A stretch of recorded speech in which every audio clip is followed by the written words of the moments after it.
খোকা, আজ এক মুঠো ভাত বেশি দিতে হলে কত বিরক্ত তুই। বৌমাকে ওষুধ আনতে বললে কত কথাই না শুনিয়ে দেয়। একটু আমার সঙ্গে কথা বলতে বললে তোর হাতে সময় নেই।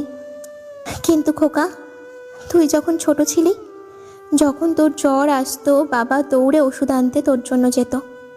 তুই সারা রাত আমার কোলে থাকতে চাইতিস, নিচে নামিয়ে দিলেই কান্না জুড়ে দিতিস। সারা রাত তোকে কোলে নিয়ে বসে থাকতাম রে। এমনকি বাথরুম পেলেও যাওয়ার উপায় ছিল না।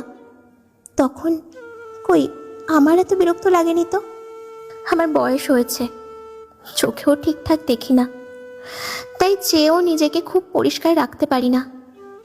তাই তোর নাকি আমার কাছে আসতে ঘেন্না লাগে।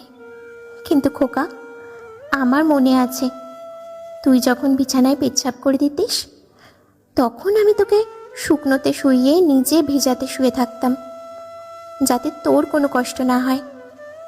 কই তখন তো আমার ঘেন্না লাগেনি। আমার খুব মনে পড়ে জানিস, একবার সবে মাত্র খেতে বসেছি, আর তুই পায়খানা করে ফেলেছিস। আমি খাওয়া ছেড়ে তোকে সঙ্গে সঙ্গে পরিষ্কার করেছি, যাতে তোর কোনো কষ্ট না হয়। কই তখন তো আমার ঘেন্না লাগেনি। কিন্তু সময়ের পরিবর্তনে আমার সব কিছু আজ তোর ঘেন্না লাগে, বিরক্ত লাগে। কেন বলতে পারিস? এত কথা শুনে বৃদ্ধার ছেলে সমরেশবাবুর উত্তর হলো, এরকম কাজ সব মাই করে থাকে, মা করবে না তো কে করবে? নিজের সন্তানের জন্য সব মাই করে থাকে, এ আবার নতুন কি? তাই নাকি খোকা? তাহলে বল সন্তানের কি করণীয় বৃদ্ধ বাবা মায়ের প্রতি? তখন সমরেশবাবু বলেন, কেন, তোমাকে তো আমি ভালোই রেখেছি, ঘর থেকে তো বের করে দিইনি। কত ছেলে মেয়েকে দেখেছি মা বাবাকে বৃদ্ধাশ্রমে রেখে দেয়, রাস্তায় ফেলে দেয়, আমি তো আর সেটা করিনি।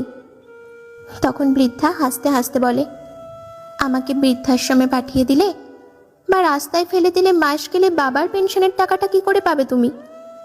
মায়ের মুখে এমন কথা শুনে সমরেশবাবু খানিকটা ঘাবড়ে যান। বৃদ্ধা তখন হাসতে হাসতে বলে, খোকা, আমি তোর মা, আমি তোকে খুব ভালো করেই জানি।